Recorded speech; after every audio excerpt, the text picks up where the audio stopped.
Hey everybody, how's it going? All of you, or most of you, some of you, remember the Bwine drone that the company called RUKO sent me about 1.5 years ago. You saw some of the footage I got from it. You saw my review on it. I really liked that drone, and it worked well. It took great video and great footage, great photos. It was easy to use, but I ended up having some problems with it that RUKO couldn't help me with, and they couldn't explain. I just kind of lost contact with them. And then here a few weeks ago, out of the blue, they contacted me and said, we have another drone and another brand if you'd like to try that out. So I said, yeah, sure. So they sent it to me, and I am now going to do my little review. I don't have a studio. I don't have editors. I do all this myself. I'm out in my driveway, as you can see. I was going to do it in the garage, but the lighting's too bad. But anyway, so stick with me, bear with me here, and we'll get this review done. Okay, some of you saw the unbox that I did when they sent me this a while back, and so you know about the cool little denim carrying case, and it's really nice. And this is the Bwine, and the reason I brought it out is I want to make a couple of comparisons with it. But this case is really cool. The Bwine came in a nice little case, but everything just kind of didn't fit in there tightly. So you can bounce around a little or what. Not that I bounced it around, but this is tight. Nothing can just fall out. So let's start with the drone itself. One of the things that I like about this, that I like better than this, is that with the Bwine, you can see that it had a very tall narrow landing skids, or whatever you want to call it. This sits much lower, a much wider base, and it's much easier to land. It's very stable, whereas this, if you landed this in anything unstable, it would flip right over. I'm surprised, and I did it a few times. I'm surprised that I never damaged the doggone thing landing it. It damaged itself when it went crazy. The controller is pretty much the same. It works exactly the same way as the new one. And this is a Bwine V11 Pro. And the controller on this, as I said, works much the same way. These joysticks are permanent. These ones you have to screw in. You don't have to do it every time. To get this little thing here, things here on the bottom that hold these. And it will fit in the case with the joysticks in place without messing anything up. This one on the Bwine, it had this thing here that you put the phone in, and this one, and this one was always real sketchy, and I was always afraid the phone was going to pop out. But this one has this. Whoops! This one has this thing that pops out and holds the phone a little more securely. Okay, the Bwine, like the Bwine, and like, see here I have a DJI app because Jennifer bought me a DJI Mini 3, and I will be doing a review of that also really soon. Both the Bwine, go into the app. The other one, when you used to push it up there, the Bwine, the top of it would flip out, and this one doesn't do that. One of the things this has that the Bwine didn't have is that I actually have to plug this in to my phone. With that one, I didn't. But this is a solid connection. Sometimes you would lose the connection between the phone and the controller. That will not happen.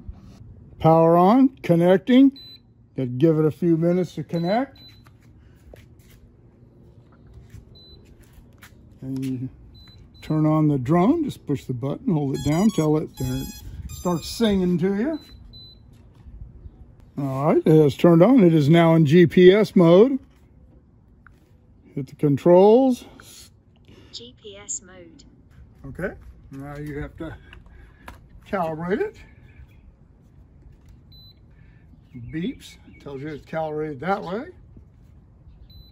Now it's calibrated that way. The camera has leveled up, so it's calibrated. And let's take it for a little flight. And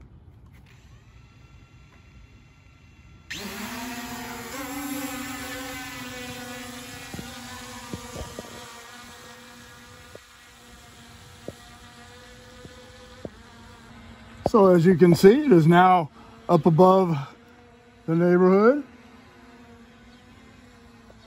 Looking around, there's Home Depot, Walmart, big hotels by us, power lines. But you can see that it is easy to maneuver and manipulate. And then it has a return to home button. Return home. With an English accent. But if you leave it on return to home, it operates very, very slowly when it gets close to the ground.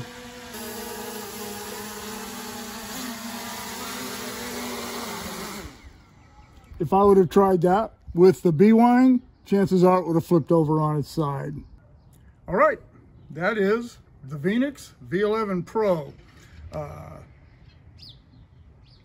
One of the things I have noticed is that with the Bwine, when you did the return to home on it, it pretty much landed right where you took it off from.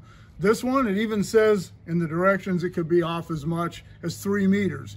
And as you can see, it's pretty tight here. I didn't want to crash into the car, my neighbor's car, any of that, so I landed it on my own. But when your drone is way off over somewhere and you can't see it or anything, hit the return to home and it will bring it back. And usually what I do with mine is whenever I start to hear the drone, then I'll look up and spot it, take it off return to home and land it manually like I did. I need practice. It's been a long time since I operated this one. This past August was the last time that one worked correctly. So yeah, let's go out and shoot some trains with this thing.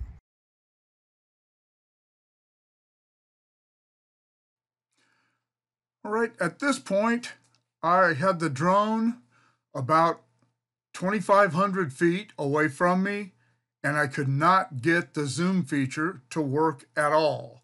As you can see, the video looks great, but I could not get it to zoom in. This was actually up at the Tehachapi Loop, and yeah, I was really disappointed that I couldn't get that to work. I don't know if that was particular to just this time for some reason, or if this is going to be an ongoing issue, but I'll let you know.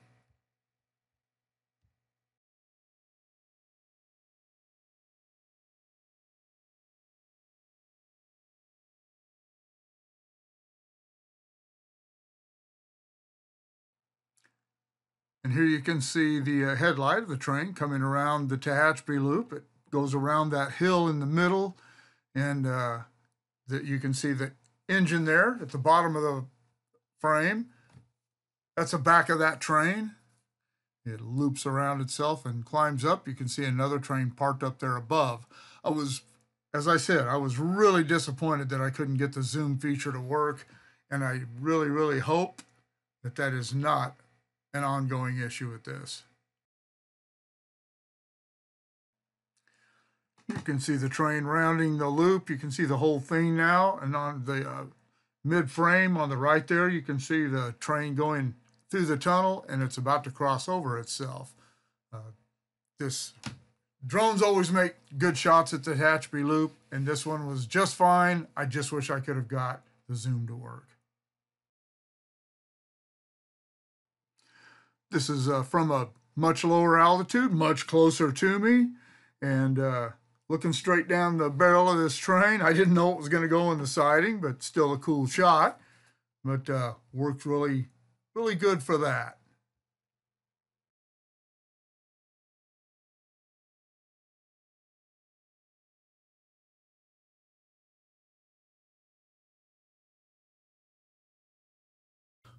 All right, well, now that you have seen me unbox the drone, show it to you, explain it a little bit, and you've seen it fly, and footage of the trains that I shot, and a little some of the comments I made about it during that. Now that you have seen and heard all that, I want to do a summary, a little rundown of some of my thoughts about the drone, pros and cons, and I will start by saying that RUKO, the company that sent me this drone, is not a sponsor. They're not sponsoring this video. They're not sponsoring any other video. They don't sponsor my channel. They just sent me a drone and said, hey, we hope you like this.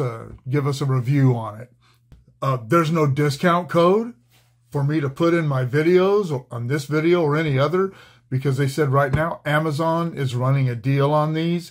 This is a $650 normal price for this drone on Amazon. Right now you can get one for $500. It is the Bwine V11 Pro. And I'll put a link to their store in the comments below. I mean, I'm not a drone expert by any stretch of the imagination, but I think it's a pretty good deal, going through and seeing what comparable drones cost. One of the things I will also say about RUKO is that they have good customer service. I have called a couple of times and have got in touch with people right then, and a couple of other times they've called me back. They have never failed to respond to an email, except for when they stopped communicating with me after the Bwine just absolutely stopped working. But anyway, they generally have pretty good customer service. So let's get into the pros and cons, and I'll start with the pros. The first thing is, this is a really cool looking drone. It's a much cooler looking drone than the Bwine was. It's easy to learn how to fly. As it was with the Bwine, there is when you go to the app, there are very cool videos that show you how to use this drone, and they're very helpful for beginners, for people who are experts with drones. They already know how to do all this stuff. As you saw, it has a good video. It takes good photographs. And that's another thing. The Bwine did this. I think DJI does it too. Probably they all do. When you use your phone as the controller, whenever I make a video, or whenever you will make a video, it puts it on your phone in a folder that is for the Bwine, as it was with the Bwine, and on the SD card. So once you use that video, that footage off the SD card, and you have it stored somewhere, make sure you go on your phone and delete it, unless for some reason you want to keep it there. It takes up a lot of space. So you don't want to load your phone up with videos that you can go find off of your storage device or whatnot. And it does really well in the wind. The highest I've had it in, I have a little handheld anemometer, was about 15 miles per hour at ground level, so it was probably a little higher than that. I had it up about 250 feet was as high as I got it when you saw me shooting those trains. I'm 200 feet, 200 meters, and but it held up fine. When you're hovering it at those altitudes, it does drift a little, so I'm sure the wind is affecting it. Cons, not a lot of cons, but the batteries, I have 2 of them. This drone came with 2 batteries. I'm going to contact RUKO with the Bwine. They actually sent me a couple of extra batteries for free after I did the video. I'm going to see if they'll do that here, because the batteries are good for about 15 minutes. If you're moving the drone around a lot, they won't even last that long. I think at about 15%, it actually does a return home. If your battery, and that's another thing this does have, is if your battery gets too low on either the controller or the drone, it will automatically go into return home mode. That's a good thing. But gets down to about 20%. It takes, depending on the kind of cord you're using, 3 to 4 hours to recharge one of these batteries. And that's a long time. If you've only got a couple of batteries and you're out and you want to use your drone all day, that's not going to happen. You're going to need more than 1 or 2 batteries. This drone, as it was with the Bwine, does not have collision avoidance capability. So you really have to pay attention to where you are and what you're around, because if as I proved with my first Bwine, if you run into something with these things, it's going to tear them up. And it also has no smooth zoom in and out. It's either all the way out, all the way in, or in the middle. I don't like that. It's probably my least favorite feature of it where the video and photography is concerned, is there are no intermediate gray areas in between, all the way out, all the way in, and somewhere in the middle. And the cord that goes from the controller to the phone is a real pain in the butt to get out of the controller. It's down in where it collapses for the spring-loaded thing that holds your phone, and it's really hard to get to. I don't have long fingernails or anything to get a hold of it.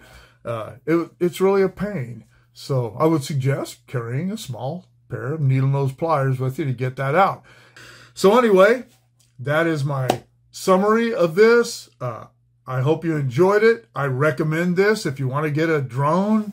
I'm sure there are cheaper ones out there. I know there are more expensive ones out there, but this is a good unit. I really don't have any issues with it. All right. Well, appreciate you coming along. Here are the URLs to my PayPal and my Patreon.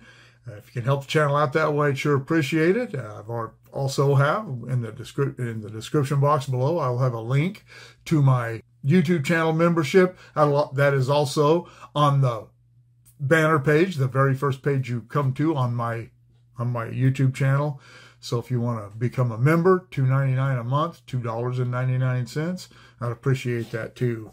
All right, keep shooting me the ideas. Drop in the comments below. Shoot me an email at motopoet59@gmail.com. Like, share, subscribe, click on the bell if you want to be notified of future content, and we'll see you all later.